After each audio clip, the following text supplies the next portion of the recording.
American ഉപരോധങ്ങളെ കാറ്റിൽ പറത്തി Iran നടത്തിയ അതീവ രഹസ്യമായ ഒരു നീക്കത്തിൻ്റെ വിവരങ്ങളാണ് ഇപ്പോൾ പുറത്തുവരുന്നത്. പ്രമുഖ അന്താരാഷ്ട്ര മാധ്യമമായ ഫൈനാൻഷ്യൽ ടൈംസ് പുറത്തുവിട്ട റിപ്പോർട്ടുകൾ പ്രകാരം തങ്ങളുടെ മാരകമായ ഡ്രോൺ മിസൈൽ പ്രോഗ്രാമുകൾക്ക് ആവശ്യമായ സാങ്കേതികവിദ്യ ഇറാൻ ഒളിപ്പിച്ചു കടത്തിയിരിക്കുകയാണ്. അതും മിഡിൽ ഈസ്റ്റിൽ മറ്റൊരു പ്രമുഖ രാജ്യത്തെ മറയാക്കിക്കൊണ്ട്. എന്താണ് സംഭവിച്ചതെന്ന് നമുക്ക് നോക്കാം. ഇറാൻ്റെ റവല്യൂഷണറി ഗാർഡ് അഥവാ IRGC തങ്ങളുടെ സൈനിക ആവശ്യങ്ങൾക്കായി ചൈനയിൽ നിന്ന് അത്യാധുനിക സാറ്റലൈറ്റ് കമ്മ്യൂണിക്കേഷൻ ഉപകരണങ്ങൾ വാങ്ങി എന്നാണ് റിപ്പോർട്ട്. അമേരിക്കയുടെ കടുത്ത ഉപരോധം നിലനിൽക്കുന്നതിനാൽ ഇറാന് ഇത് നേരിട്ട് വാങ്ങാൻ കഴിയില്ല. അവിടെയാണ് ഇറാൻ ബുദ്ധിപരമായ മറ്റൊരു വഴി കണ്ടെത്തിയത്.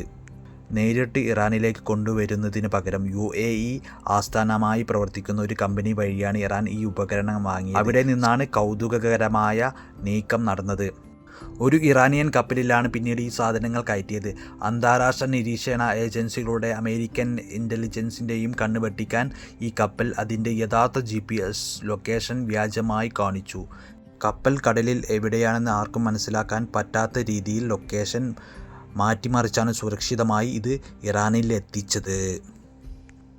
അമേരിക്ക ഉപരോധങ്ങൾ എത്ര ശക്തമാണെന്ന് പറയുമ്പോഴും ഇറാൻ തങ്ങൾക്ക് ആവശ്യമുള്ള സാങ്കേതിക വിദ്യകൾ പഴുതുകൾ കണ്ടെത്തി സ്വന്തമാക്കുന്നു എന്നാണ് ഈ സംഭവം കാണിക്കുന്നത്. ഇത് മിഡിൽ ഈസ്റ്റിൽ സുരക്ഷാ സാഹചര്യങ്ങളെ എങ്ങനെ ബാധിക്കും? അമേരിക്ക ഇതിനോട് എങ്ങനെ പ്രതികരിക്കും? നിങ്ങളുടെ അഭിപ്രായങ്ങൾ താഴെ കമൻറ്റ് ചെയ്യുക. കൂടുതൽ വാർത്തകൾക്കായി ചാനൽ സബ്സ്ക്രൈബ് ചെയ്യുക.